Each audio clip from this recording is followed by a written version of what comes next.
샬롬. 자, 오늘은 2024년 9월 30일. 자, 오늘 9월의 마지막 날입니다. 또 주일 이후로 우리 사랑하는 성도들이 이제 직장에서 또 사업장에서 일주일의 일과를 시작하는 그런 소중한 날이기도 합니다. 사랑하는 성도 여러분, 지난 9월 한 달 동안 저와 함께 매일은 아니지만 최선을 다해서 하나님의 말씀을 가까이 하고 또 말씀 안에서 귀한 생명의 양식을 또 꼴을 얻으면서 여기까지 왔습니다.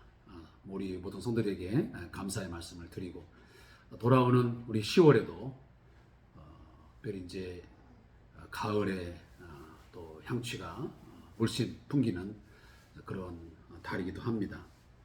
시원한 또 그런 날들이 많이기 때문에 더욱더 힘을 내서 우리 말씀을 묵상하고 또 일상의 생활 가운데도 또 생기 있고 또 활발한 그런 삶이 있기를 주님의 이름으로 축복합니다.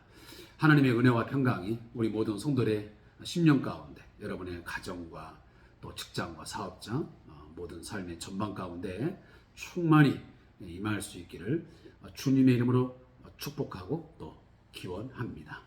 자, 오늘은 추산교재 우리 132페이지를 펼쳐서 보시면서 큐티 진행하도록 하겠습니다. 자, 기도하겠습니다.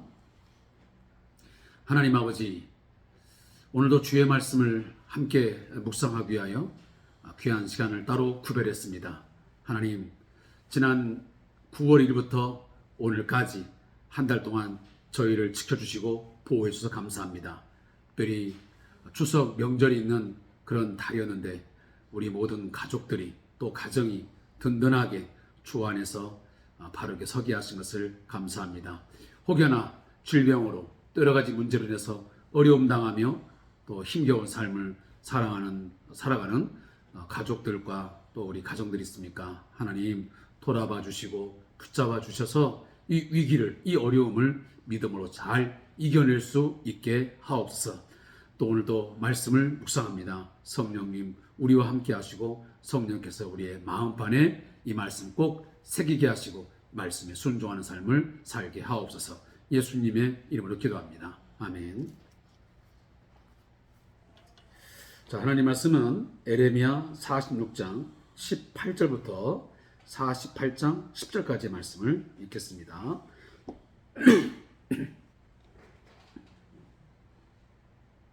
에레미야 46장 18절부터 48장 10절까지 말씀을 우리 읽겠습니다. 제가 본 성경은 1126페이지, 구약성경 1126페이지입니다. 말씀을 읽겠습니다. 만군의 여호와라, 일컫는 왕이 이르시되 나의 삶으로 맹세하노니 그가 과연 산들 중에 다볼같이 해변의 갈매같이 오리라. 애굽에 사는 딸이여, 너는 너를 위하여 포로의 짐을 꾸리라. 노비 황무하며 불에 타서 주민이 없을 것임이라. 애굽은 심히 아름다운 암송아지일지라. 또 북으로부터 쇠파리떼가 줄곧 오리라. 또 그 중에 고용꾼은 살진 수송아지 같아서 돌이켜 함께 도망하고 서지 못하였나니 재난의 날이 이르렀고 벌 받는 때가 왔습니다. 애굽의 소리가 뱀의 소리 같으리니 이는 그들의 군대가 벌목하는 자같이 도끼를 가지고 올 것입니다. 여호와의 말씀입니다. 그들이 황충보다 많아서 셀 수 없으므로 조사할 수 없는 그의 수풀을 찍을 것이라. 딸 애굽이 수치를 당하여 북쪽 백성의 손에 붙임을 당하리로다. 만군의 여호와 이스라엘 하나님께서 말씀하시리라. 보라, 내가 노예 아몬과 바로와 애굽과 애굽의 신들과 왕들 곧 바로와 및 그를 의지한 자들을 벌할 것이라. 내가 그들의 생명을 노리는 자의 손 곧 바벨론의 느부갓네살 왕의 손과 그 종들의 손에 넘기리라. 그럴지라도 그 후에는 그 땅이 이전같이 사람 살 곳이 되리라. 여호와의 말씀이니라. 내 종 야곱아, 두려워하지 말라. 이스라엘아, 놀라지 말라. 보라, 내가 너를 먼 곳에서 구원하며 내 자손을 포로된 땅에서 구원하리니 야곱이 돌아와서 평안하며 걱정 없이 살게 될 것이라. 그를 두렵게 할 자 없으리로다. 여호와의 말씀이라. 내 종 야곱아, 내가 너와 함께 있나니 두려워하지 말라. 내가 너를 흩었던 그 나라들은 다 멸할지라도 너는 사라지지 아니하리라. 내가 너를 법도대로 징계할 것이요 결코 무죄한 자로 여기지 아니하리라 하시니라. 바로가 가사를 치기 전에 블레셋 사람에 대하여 선지자 에레미야에게 임한 여호와의 말씀이라. 여호와께서 이와 같이 말씀하시되 보라, 물이 북쪽에서 일어나 물결치는 시내를 이루어 그 땅과 그 중에 있는 모든 것과 그 성읍과 거기에 사는 자들을 휩쓸리니 사람들이 부르짖으며 그 땅 모든 주민이 울부짖으리라. 군마의 발굽소리와 달리는 병거 바퀴가 진동할 소리 때문에 아버지의 손맥이 풀려서 자기의 자녀를 돌보지 못하리니 이는 블레셋 사람을 유련하시며 두로와 시돌에 남아있는 바 도와줄 자를 다 끊어 버리시는 날이 올 것입니다. 여호와께서 갑돌 섬에 남아있는 블레셋 사람을 유린하시리라. 가사는 대머리가 되었고 아스글론과 그들에게 남아있는 평지가 잠잠하게 되었나니 내가 내 몸 배기를 어느 때까지 하겠느냐. 오호라 여호와의 칼이여, 내가 언제까지 쉬지 않겠느냐. 내 칼집에 들어가서 가만히 쉴지어다. 여호와께서 이를 명령하신즉 어떻게 잠잠하며 쉬겠느냐. 아스글론과 해변을 치료하여 그가 정하셨느니라 하니라. 모압에 관한 것이라. 만군의 여호와 이스라엘 하나님께서 이와 같이 말씀하시되 오호라 느보여, 그가 유린당하여도다. 기랴다임이 수치를 당하여 점령되었고 미스갑이 수치를 당하여 파괴되었으니 모압의 찬송 소리가 없어졌도다. 헤스본에서 무리가 그를 해하려고 악을 도모하고 이르기를 와서 그를 끊어서 나라를 이루지 못하게 하자 하는도다. 만면이여, 너도 조용하게 들으니 칼이 너를 뒤쫓아 가리라. 호로나임에서 부르짖는 소리여, 황폐와 큰 파멸이로다. 모압이 멸망을 당하여 그 어린이들의 부르짖음이 들리는도다. 그들이 루잇 언덕으로 올라가면서 울고 호로나임 내리막길에서 파멸의 고통스러운 울부짖음을 듣는도다. 도망하여 내 생명을 구원하여 광야의 노간주 나무같이 될지어다. 내가 내 업적과 보물을 의뢰함으로 너도 정복을 당할 것이요 그모스는 그의 제장들과 고관들과 함께 포로되어 갈 것이라. 파멸하는 자가 각 성읍에 이를 것인즉 한 성읍도 멸하지 못할 것이며 골짜기가 멸망하였으며 평지는 파멸되어 여호와의 말씀과 같으리로다. 모압에 날개를 주어 나라 피하게 하라. 그 성읍들이 황폐하여 거기에 사는 자가 없으리로다. 여호와의 일을 게을리하는 자는 저주를 받을 것이요 자기 칼을 금하여 피를 흘리지 아니하는 자도 저주를 받을 것입니다. 아멘.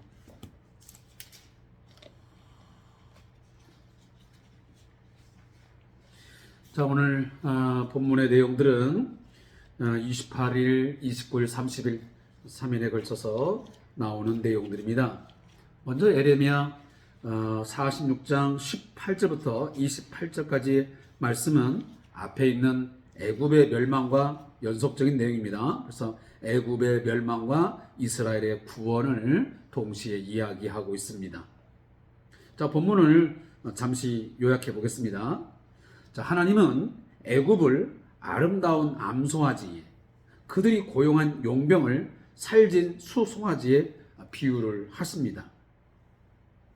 바벨론이 쇠파리 때 벌목군 황충처럼 애굽을 쳐들어와서 파괴할 것이라고 예고를 하고 있습니다. 애굽의 신들과 왕과 신하들도 벌을 받아 느부갓네살의 손에 넘겨질 것을 예언하고 있습니다. 그러나 이처럼 애굽이 멸망하고 또 애굽의 신들이 벌을 받아서 느부갓네살 왕에게, 다시 말하면 바벨론에게 넘겨지지만, 그러나 그 심판 가운데서도 이스라엘, 하나님의 선택된 백성들은 반드시 하나님이 구원하시겠다고 약속을 주시고 있습니다. 자, 그리고 주일껏 해당되는 47장 1절부터 7절까지 말씀의 제목은 블레셋 심판에 대한 예언입니다. 자, 이 말씀에 대한 한번 요약을 들어보겠습니다. 자, 블레셋에 대한 여호와의 말씀을 선포합니다. 여러분, 블레셋이 어딘지를 대충 아시지요? 자, 블레셋은 이 남유다, 북쪽 이스라엘 하고 그 지중해를 끼고 이 서남쪽으로 내려오다 보면 바로 이 해안가를 끼고 있는 족속이 바로 이 블레셋 족속입니다. 자, 블레셋은 이 이스라엘과는 정말 뗄래야 뗄 수 없는 역사적인 중요한 관계를 맺고 있습니다. 그래서 상당히 오랫동안 이 이스라엘을 괴롭혔던, 또 때로는 하나님께서 이스라엘을 심판하고 어떤 징계를 할 때에 막대기로 도구로 사용했던 나라가 바로 이 블레셋입니다. 블레셋. 자, 이 블레셋에 대한 심판의 예언이 본문에 나오고 있습니다. 자, 블레셋에 대한 여호와의 말씀을 선포하십니다. 자, 북쪽에서 일어난 강력한 군대, 이거 뭐겠습니까? 바로 바벨론 느부갓네살 왕입니다. 자, 북쪽에서 일어난 이 느부갓네살 왕의 군대가 거센 물결처럼 이 블레셋 땅과 성읍을 휩쓸고 지나갈 것을 이미지화시켜서 우리에게 말씀하고 있습니다. 자, 아버지는 자식을 돌볼 정신이 없고 주민들은 울부짖을 것이라고 그 상황을 지금 말합니다. 당시에 또 갑돌섬이 유린되고 가사가 대머리처럼 되는 등 블레셋의 완전한 심판까지 여호와의 칼이 쉬지 않을 것을 말씀합니다. 좀 이따 제가 말씀드렸지만 이 블레셋의 중요한 5개 도시가 있습니다. 우리가 이미 성경을 묵상할 때 한 번쯤 아니 몇 번 제가 들었던 언급했던 내용들입니다. 자, 그 내용이 뭐냐면 블레셋에는 가사, 아스돗, 아스골론, 갓, 그리고 에글론이라고 하는 중요한 5개의 도시가 나옵니다. 자, 이 도시 중에 오늘 본문에 오면 이 가사가 나옵니다. 가사, 이 아스골론이란, 결국은 이것은 다 블레셋을 지칭하는 그런 땅의 이름들입니다. 자, 그 이야기가 47장 1절부터 7절 말씀 나오고요. 자, 마지막으로 48장 1절부터 10절 말씀은 이 모압의 멸망에 대한 예언입니다. 모압. 자, 여러분들이 그러면 모압의 멸망에 관한 예언이 48장 1절 10절 나오는데 그 이유도 조금 나옵니다. 근데 이 모압은 어디 있는 땅이냐 하면 우리가 금방 제가 말했잖아요. 남유다가 있고 북쪽 이스라엘이 있고 그리고 사해 그리고 요단강이 흐르고요. 그 위에 갈릴리 바다가 있죠. 자, 그 옆으로 보면 바로 그 아람이라는 데가 있고 그 다음에 암몬, 또 밑에 내려오면 모압, 그리고 더 밑에 내려오면 남유다 그 남쪽에 보면 바로 에돔이 위치를 합니다.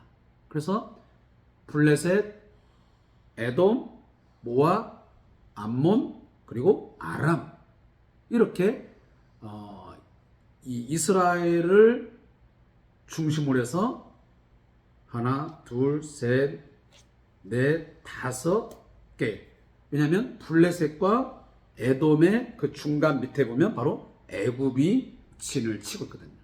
그러니까 굉장히 그 이스라엘이라고 하는 이 나라는 이 지리학적으로 보면 굉장히 참 복잡한 관계를 맺고 있습니다. 주변국들이 어디 하나 만만치 않은 그런 나라들로 이렇게 휩싸여져 있죠. 그렇게 해서 이제 한 나라의 역사들이 계속 전개됩니다. 그래서 모압은 여러분들이 모압, 암몬 하면 떠오르는 사람이 누굽니까? 창세기에서 나오는 바로 롯이요. 롯이 자기 딸들과 근친 상간을 해가지고 낳은 자식이 바로 모압과 암몬입니다. 그래서 큰 딸을 통해서 낳은 아들이 모압이고 두 번째 딸이 통해서 낳은 아들이 바로 암몬입니다. 그래서 이 모압과 암몬이 어떻게 보면 이스라엘과는 사촌관계지만 정말 끊임없이 서로 갈등을 빚고 많은 대립을 했던, 또 괴롭혔던 그런 나라가 바로 이 모압과 암몬이었습니다. 자, 그 중에 바로 이 모압의 멸망에 관한 예언이 48장 1절부터 10절 말씀에 나오고 있습니다. 자, 제가 이미 앞에서 말씀드렸잖아요. 46장부터인가요? 52장까지인가는 전부 다 이방 나라에 대한 하나님의 심판의 메시지가 쭉 나와요. 그래서 마지막에는 결국은 이 바벨론의 멸망까지 언급을 하고 이제 이 성경이 에레미야서가 마쳐집니다. 근데 오늘 9월의 마지막인데 이 에레미야서가 다 끝나지 못하고 내일부터는 고린도전서 11장의 내용으로 넘어갑니다. 우리가 과거에 했던 고린도전서 1장부터 11장까지 내용을 이제는 다시 이어서 11장 내용부터 들어가고 있습니다. 자, 그러면 잠깐 동안 오늘 함께 읽었던 본문 말씀을 가지고 우리 한번 말씀의 은혜를 나눠보겠습니다. 자, 애굽의 멸망과 이스라엘의 구원. 자, 금방도 말씀드렸습니다. 애굽은 역사적으로 보면 이 이스라엘과 굉장히 밀접한 관계를 맺고 있습니다. 우리가 너무 잘 알다시피 바로의 그 폭정 속에서 억압받고 고통스러운 삶을 바로 이 이스라엘 백성들이 애굽에서 살았습니다. 그리고 이제 애굽이라는 곳은 또 어찌 보면 때론 도피처로서 상당한 또 도움을 줬던 그런 집단입니다. 그래서 예수님도 애굽에 가서 잠깐 이렇게 도피 생활을 했던 것도 우리가 알 수 있지 않습니까?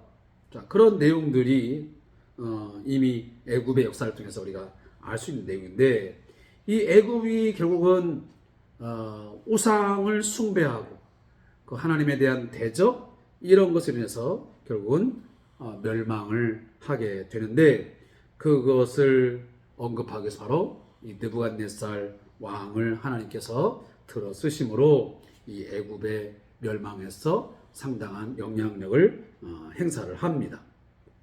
그리고 그 애굽이 당대에 강력한 힘을 가지고 있었지만 결국 그들은 이 쇠파리 때 그리고 벌목군 황충처럼 몰려드는 이 바벨론의 군대에 의해서 애굽이 완전히 다 초토화될 것을 이 본문에서 말씀을 하고 있습니다. 그래서 여러분 보면 22절에 보면 애굽의 소리가 뱀의 소리가 들리니 그랬어요. 여기 지금 뱀이 나옵니다. 이 이야기는 애굽은 이 뱀을 숭배하는 그러한 것이 굉장히 강했습니다. 그래서 애굽은 그 아펜 혹은 아포피스라고 하는 독사를 신으로 섬겼습니다. 그래서 이 애굽의 그 왕들은 그 왕관에다가 그 우라에우스라는 그 코브라 형상을 장식한 그 뱀을 그려서 왕관을 씌웠습니다. 그만큼 애굽 사람들은 이 독사, 이 뱀에 대해서 그 경외심을 가졌던 것입니다. 여기 지금 보니까 뱀의 소리 같은 뭔가 애굽 사람들이 볼 때는 이 경외심을 일으킬 만한 그러한 강력한 힘을 갖고 있는 애굽이지만 어떻게 한다고요? 이 벌목꾼들이 와가지고 도끼를 가지고 다 그걸 찍어버린다는 것입니다. 그래서 뱀의 머리를 완전히 다 찍어낼 것을 말씀하고 있는 것이죠. 결국은 뱀이 소리를 내지 못하고 죽고 결국은 죽는 것처럼 애굽 사람도 도망쳐 숨을 것을 오늘 말씀을 하고 있는 것입니다. 자, 그런 내용들이 이 앞부분에 나왔습니다. 그래서 20절에 보면 내가 그들의 생명을 노리는 자의 손 곧 바벨론의 느부갓네살 왕의 손과 그 종들의 손에 넘기리라 그랬습니다. 결국은 이 애굽의 멸망은 하나님의 손에 의해서 심판하심으로 이루어진 결과물이라는 것을 말씀하고 있습니다. 제가 거듭거듭 말씀드리지만 한 나라의 흥망성쇠 모든 역사의 심판은 누가 하신다? 하나님이 절대적인 주권을 가지고 행사하신다라는 것을 우리가 잊지 말라고 제가 분명히 말씀을 드렸습니다. 자, 이처럼 애굽의 멸망을 예언하시면서 갑자기 이 27절에 보면 내 종 야곱아 두려워하지 말라. 자, 애굽이 이처럼 심판을 당하여 멸망하지만 극한 지금 상황에 치닫고 있지만 그 상황 속에서 내 종 야곱, 내 종 야곱은 바로 이 언약 백성, 하나님께서 구원하신 이 약속된 백성들이에요. 그 백성들을 반드시 하나님 뭐 한다고요? 구원하시겠다.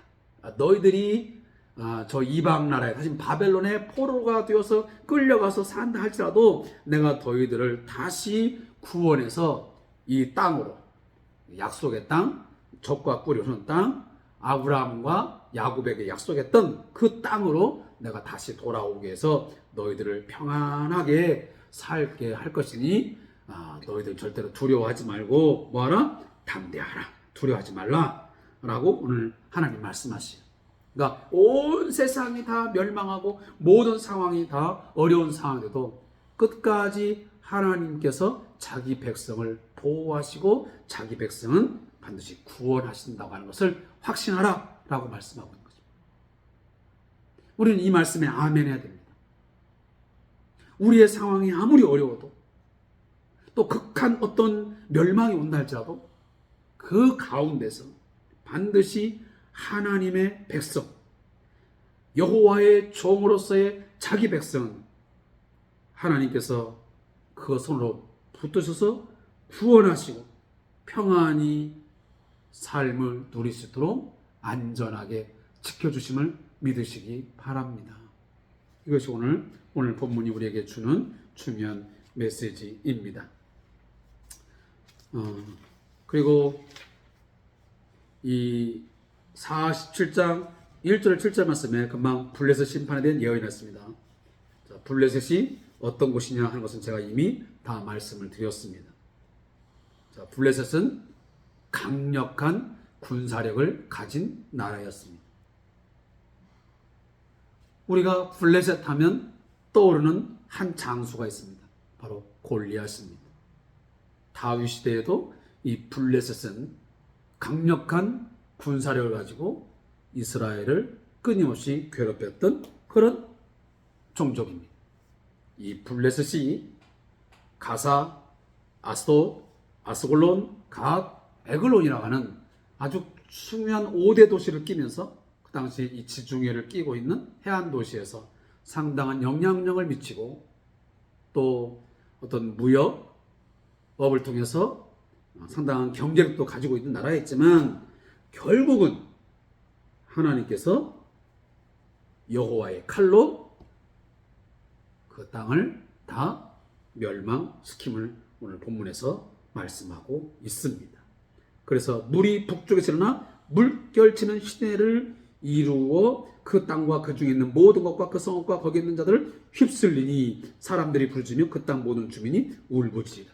여러분, 블레셋도 하나님께서 심판을 쏟으시니 물이 북쪽에서 일어난 것처럼 결국은 북쪽에서 오는 것은 누구라고 제가 아까 바로 바벨로스, 바벨.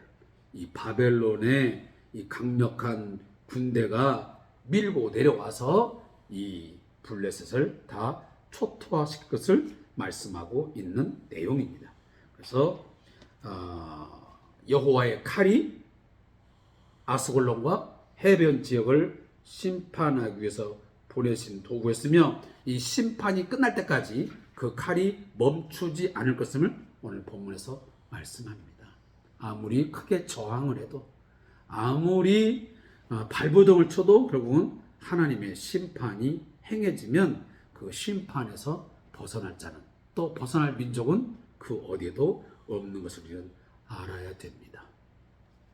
자, 그것이 오늘 본문에서 말하네요. 그리고 마지막, 자, 모압의 멸망에 관한 예언입니다. 자, 아까도 제가 말씀드렸잖아요. 이 모압은 롯의 큰 딸을 통해서 얻어진 아들이과 그 자손들이 형성한 하나의 민족이에요. 근데 이 모압도 끊임없이 이스라엘 백성들 관계에서 갈등을 빚고 대립 관계를 맺죠. 그것은 역사적으로 다 설명할 수가 없습니다. 자, 결국 이 모압도 하나님의 심판에 의해서 이제 파괴를 당하고 수치를 당하게 된다. 그리고 다 모든 것이 끝을 맺게 된다. 그래서 6절에 보면 도망하여 내 생명을 구원하여 광야의 노간주 나무 같이 될지니라고 했습니다. 노간주 나무. 이 노간주 나무라는 어떤 나무냐면 그 떨기나무의 일종인데 이 노간주 나무가 수분 부족이 일어나면 말라 죽습니다. 모든 나무 같지만 그 당시에 이 노간주 나무가 꽤 그 지역에 있었던 것 같아요. 그러니까 하나님께서 말씀하세요.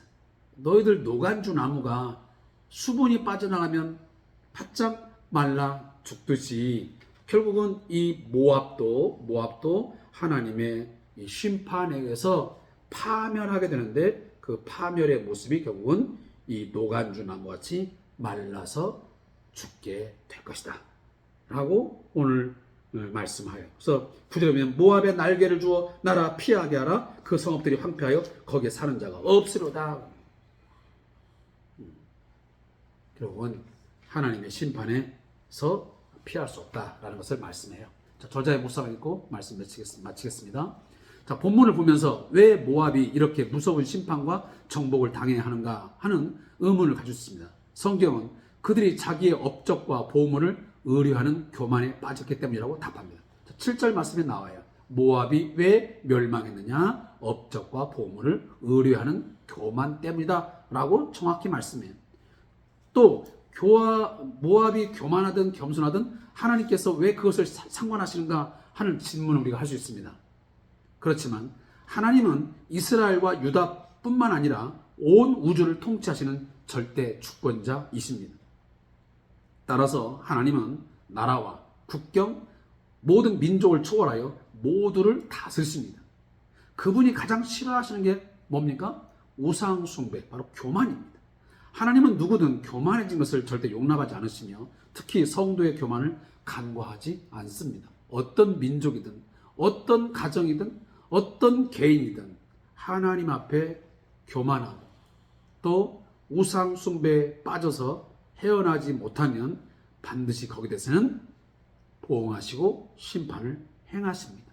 그렇게 해서 하나님의 당신의 거룩함과 자신의 의를 드러내시고야 마는 것입니다. 성경에서 수없이 교만에 대한 교훈을 반복하신 이유가 바로 여기에 있습니다. 그러나 아이러니하게도 교만에 대한 교훈이 그만큼 많다는 것은 이스라엘이 그것을 수없이 들었음에도 교만을 버리지 못했다는 방증이기도 합니다. 잠깐 겸손했다가도 기회가 되면 교만이 다시 머리를 내밉니다. 내 안에 교만이 머리를 들지 못하도록 오늘도 겸손으로 마음을 담금질해야 합니다. 그래서 최고의 미덕, 우리 기독교인들이 가져야 할 최고의 미덕이 뭐냐라고 했을 때 우리가 이미 다 알고 있죠. 첫째도 겸손, 둘째도 겸손, 셋째도 겸손. 겸손이라는 거예요. 저도 마찬가지지만 저는 겸손해요. 겸손해야죠. 이렇게 말하지만 실상 사람들이 하나님 앞에서 온전한 겸손의 자세를 갖고 산다는 게 매일매일 내 자신을 채찍질하지 않으면, 나 자신을 뭔가 영적으로 하나님 앞에 늘 세우지 아니하면, 십자가 앞에 내 자신을 분명하게 세우지 못하면 우리는 목이 뻣뻣해지고 그리고 목이 고든 백성전돼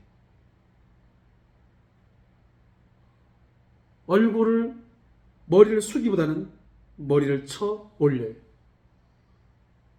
그리고 때로는 너무 뻔뻔하고 화인 맞은 양심을 가진 자처럼 삶을 살아가려고 하는 그런 영적인 무지함, 어리석음이 우리 안에 늘 도사리고 있습니다. 그건 누구를 막론하고 모두가 가지고 있는 연약함입니다. 그러하게 오늘도 말씀이지만 하나님 겸손으로 허리를 동이게 하옵소서. 교만의 머리가 들지 못하도록 나를 늘 채찍질해 주시고 우리의 마음을 다스려 주시옵소서. 여러분 기도하셔야 됩니다. 겸손한 자에게는 은혜를 베푸시지만 교만한 자에게는 하나님 결코 용납됨도 없고 교만한 자는 패망하게 되어 있습니다. 그 점 꼭 우리가 명심하고 우리가 교만은 물리치고 늘 겸손을 허리에 동이는 그런 우리의 신앙생활이 있기를 소원합니다. 기도하겠습니다. 하나님 아버지, 오늘도 주신 말씀 마음에 잘 새기고 역사의 주관자가 되시며 모든 것을 절대적인 주권을 가지고 주관하신 그 하나님 앞에 우리가 겸손히 엎드려 삶을 살게 해 주옵소서. 하나님의 심판이 얼마나 무서운지, 죄에 대해서 하나님이 어떻게 징벌하시는지 잘 깨닫고 늘 깨어 기도하며 거룩한 삶을 힘쓰는 저희가 되게 해 주옵소서. 오늘도 저희 가정과 또 사업장과 또 우리 한국 교회와 이 민족을 늘 겸손하게 하시고 하나님 앞에 은혜 받고 은혜 구하는 백성으로서의 삶을 살아가도록 인도해 주옵소서. 예수님의 이름으로 기도합니다. 아멘.